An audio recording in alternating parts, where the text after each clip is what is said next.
Hello and welcome to Weird Around Illinois. Now, we always ask you at the end of our podcasts to please let us know if you've seen anything, if you've heard anything, if you have comments.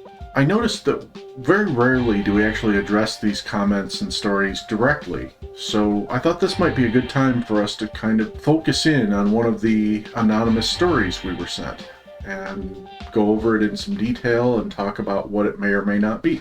So with that in mind, let's get weird. Yeah, so the story that we want to go over today was sent to us in 2022, which is a slightly older one, but I mean, it's only by 2 years, and this took place in 2007, according to this guy, but we'll read it out. I wanted to share one of my paranormal experiences with you. I'll leave it to you if you could qualify it as something paranormal. Even if this doesn't make it on the channel, I just wanted to tell you about it anyway. I've always lived in northern Lake County, Illinois. This happened to me around 2006 or 2007. I was with my best friend at the time, just driving out late. I don't remember what we were doing, probably hanging out late at Taco Bell or something. My friend lived in Zion, and I drove him home to drop him off. After that, I was driving down Sheridan Road, south headed home. Along with it being late at night, it was raining heavy. As I was driving near the border between Beach Park and Waukegan, I noticed someone walking on the side of the road. I remember seeing them wearing a yellow raincoat.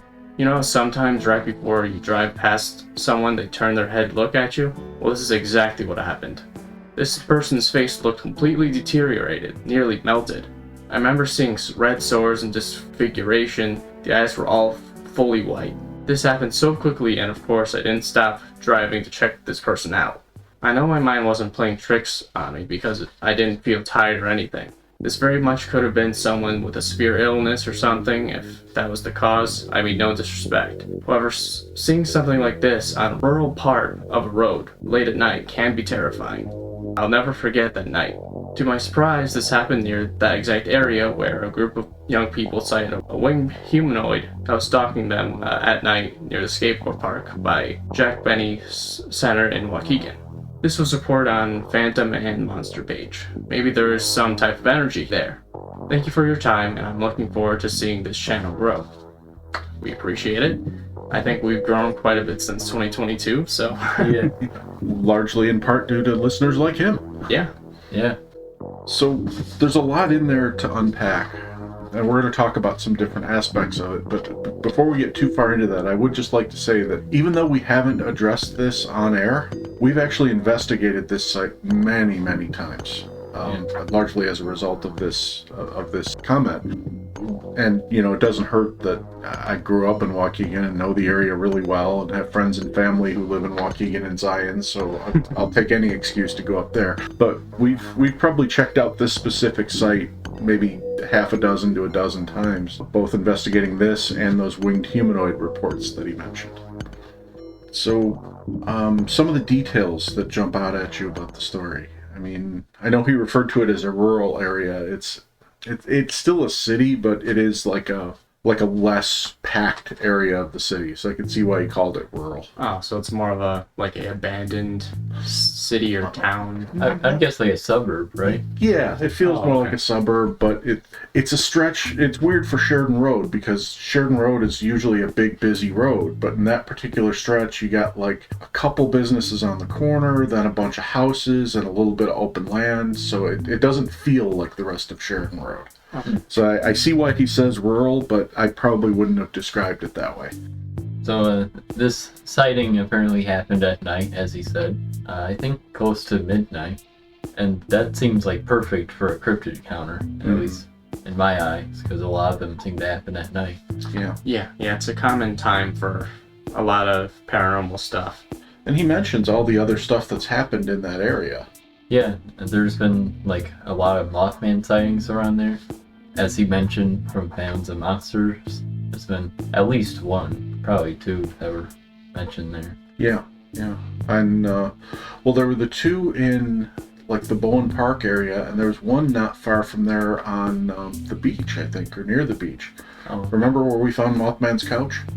Oh, yeah. And there have been some ghost sightings, too. I mean, a lot of them aren't like heavily documented, but if you talk to, old Waukeganites like me, we'll be quick to tell you how, the old abandoned players cottage at Bowen Park has a ghost in it that people have claimed to have had run-ins with. A couple of those buildings, I'm not even sure what's in them now. I think they're part of like a mini college campus type thing, but one used to be the Stage 2 theater, another one used to be the Madison Avenue restaurant. Those are on Sheridan Road, and those have had ghost sightings. Also, just one street over on Genesee Street is the infamous Genesee Theater, which is like one of the most haunted locations in Lake County. Interesting. Yeah, so there's a lot of ghost stuff that goes around, but on the internet, I'm on the other side there. I haven't found a lot on Waukegan when it comes to ghosts. The only story that I found was in Lake Forest, Illinois, near Waukegan, but yeah, it was just about some lady. I don't remember the time frame of where this happened, but apparently some lady was found dead in the forest, like near a road, and there were tons of theories about this, where like this could have been a suicide, a homicide, or like a crash accident. Somebody hid the body, but there were sightings of that of the ghost of that individual repeatedly. One of my big regrets this last Halloween season is we didn't get to go on the haunted Waukegan tour. Oh yeah, I was wondering about that. Yeah, I seem to recall one of us got sick right around the time we were planning to go. Oh. And I think we were all still a little gun shy after our haunted Grand Rapids tour that was so disappointing. But, the idea of shelling out another $25 a person to have somebody give us an architectural tour wasn't that appealing to us at the time. But, yeah, I think there's a lot going on Sheridan Road in and around Waukegan. And I'm not terribly surprised that he saw something weird there. Now, with that in mind, let's take a closer look at what he actually saw. A deteriorating figure with white eyes wearing a yellow raincoat. Now, I think you did some research on illnesses and what might present itself with those kind of symptoms. Yeah, so, to be clear, I ended up not finding a ton on what could perfectly match this, but I just went all out, all weird, and found whatever could, I guess, explain parts of this. So, what I found was a syndrome called Perry-Romberg syndrome, which is slightly common. It's definitely on the rare side of stuff, but you could see that every once in a while. And essentially this is just the loss of muscle and fat in sections of the face, which in very bad cases would cause a lot of, think of like a face being like sucked in, or like being just like a... Look more skeletal? Yeah, skeletal, and the skeleton is more shifted and like moved. Now, I thought of another one that could cause that kind of look, but it's so contagious and so rare that we would have heard more about it if this was it, and that would be leprosy. That's when chunks of your skin start to fall off and you start to waste away, but that highly contagious. As a matter of fact, it was pretty much fading out until it started reoccurring in Florida a year or so ago, which I'm not going to Florida. Yeah. Between the pythons and the leprosy and the hurricanes, and I think you guys can have that state. Yeah. The only thing that can't explain is the white eyes. Yeah. I don't know about the thing that you were explaining, but yeah, the Perry-Romberg cannot change the eyes. It can move the eyes, sorta, but it can't change the color. Another thing I was thinking is maybe it was from like fire or an explosion or something. Like a flashbang. Yeah. Wasn't there an explosion in Waukegan like a few years ago? A really big one? Yeah. I don't recall if that was 2007 or not. I thought it was later than that. I think it's later. Yeah, Waukegan tends to have stuff explode every now and then. Yes. Could it have been like a melting face to a degree? Maybe. It's possible. Chemical exposure could do that. Yeah. And there are chemical plants and pharmaceutical plants and everything in the area. The other thing, I just gotta say it because, Waukegan has its issues with crime and drugs and things like that. Reading this description, it sounds to me like a crackhead. Yeah. I mean, if somebody is, really, really in the final stages of drug abuse, they're gonna look very gaunt and thin and skeletal, and they usually have sores on their face and sores on their body, and that could have been what he was looking at. But again, the white eyes are what kind of throws me. Yeah. The other possibility, is it a ghost? The yellow raincoat kind of caught my eye because I immediately got to thinking about the fact that Lake Michigan is so close to there. And, you get the whole Gorton's fisherman thing going, the guy with the big yellow raincoat, and out there, I guess in Waukegan he'd be going for coho or smelt or something, and, he dies on his ship, and, suddenly his ghost is haunting the town forever. My apologies again to anyone who's lived in Lake Michigan or lived on Lake Michigan your entire life and never seen a ghost. I'm sorry. I'm just reporting a possibility here. I'm not saying ghosts for sure exist. I'm just saying that if someone were to die at sea in Lake Michigan, it would not be beyond the realm of possibility that they could be haunting. There are tomatoes being thrown through the screen right now. Yeah, I know. In terms of cryptids, though, I can't think of a cryptid that would look like this. Can you? No. I mean, a small Slender Man, maybe? Yeah. What? I do want to go back to the white eyes. If it were a chemical burn or like anything that was just more scientific, like there's something to explain that, how would it notice the car? Why would it turn around like that to look directly at the car? Clearly the eyes were functioning, so... Well, unless it was just turning to because of the sound. Yeah, maybe. It's just really weird. Yeah. It would be able to do that without like screaming like, help me!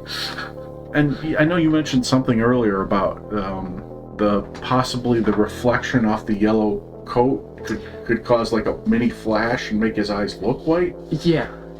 I was thinking that maybe in addition to whatever face changing disease or problem there might be, it could have been like maybe the car had brights on, or the lights on the car, but maybe it could have reflected on the raincoat at a weird angle, and it just so happened to make the eyes look that white.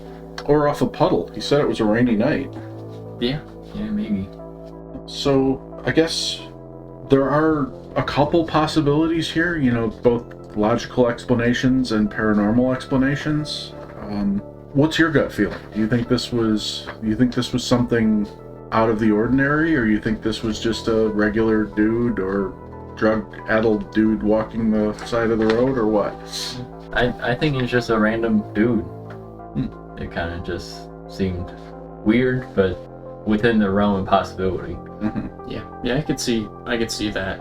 I would still count this as a like scary paranormal encounter, because I mean, you don't see that every day unless you're in Waukegan. Yeah, that's true. There's a lot of things you don't see every day unless you're in Waukegan. Yeah, in Waukegan it might be normal, but outside of that, it's that is not normal. I cannot blame this viewer for being scared or terrified after that, because it's definitely something to be concerned about. Yeah, and I guess I sympathize with them a little bit, because I've had those weird encounters where you see something that just doesn't seem right. Like the one I always talk about with the vampire hunter outside of Ascension Cemetery. I was just thinking about that one in the back of my mind. Yeah, and I'm sure there was a logical explanation for what I saw, but somewhere in the pit of my stomach, something was saying, this is not right.